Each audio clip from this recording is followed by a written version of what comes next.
बहुत समय पहले की बात है। एक राजा को उपहार में किसी ने बाज के 2 बच्चे भेंट किए। वे बड़ी ही अच्छी नस्ल के थे और राजा ने कभी इससे पहले इतने शानदार बाज नहीं देखे थे। राजा ने उनकी देखभाल के लिए एक अनुभवी आदमी को नियुक्त कर दिया। जब कुछ महीने बीत गए तो राजा ने बाजों को देखने का मन बनाया और उस जगह पहुंच गए जहां उन्हें पाला जा रहा था। राजा ने देखा कि दोनों बाज काफी बड़े हो चुके थे और अब पहले से भी शानदार लग रहे थे।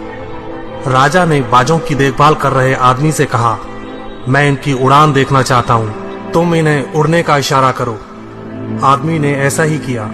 इशारा मिलते ही दोनों बाज उड़ान भरने लगे, पर जहां एक बाज आसमान की ऊंचाइयों को छू रहा था, वहीं दूसरा कुछ ऊपर जाकर उसी डाल पर आकर बैठ गया जिससे वो उड़ा था। ये देख राजा को कुछ अजीब लगा। क्या बात है, जहां एक बाज इतनी अच्छी उड़ान भर रहा है, वहीं ये दूसरा बाज उड़ना ही नहीं चाह रहा। राजा ने सवाल किया, जी हुजूर, इस बाज के साथ शुरू से यही समस्या है, वो इस डाल को छोड़ता ही नहीं। राजा को दोनों ही बाज प्रिय थे और वो दूसरे बाज को भी उसी तरह उड़ना देखना चाहते थे। अगले दिन पूरे राज्य में ऐलान कर दिया गया, जो व्यक्ति इस बाज को ऊंचा उड़ाने में कामयाब होगा उसे ढेरों इनाम दिया जाएगा। फिर क्या था, एक से एक विद्वान आए और बाज को उड़ाने का प्रयास करने लगे, पर हफ्तों बीत जाने के बाद भी बाज का वही हाल था। वो थोड़ा सा उड़ता और वापस उसी डाल पर आकर बैठ जाता। फिर एक दिन कुछ अनोखा हुआ। राजा ने देखा कि दोनों बाज आसमान में उड़ रहे हैं। उन्हें अपनी आंखों पर यकीन नहीं हुआ और उन्होंने तुरंत उस व्यक्ति का पता लगाने को कहा जिसने ये कारनामा कर दिखाया था। वह व्यक्ति एक किसान था। अगले दिन वह दरबार में हाजिर हुआ।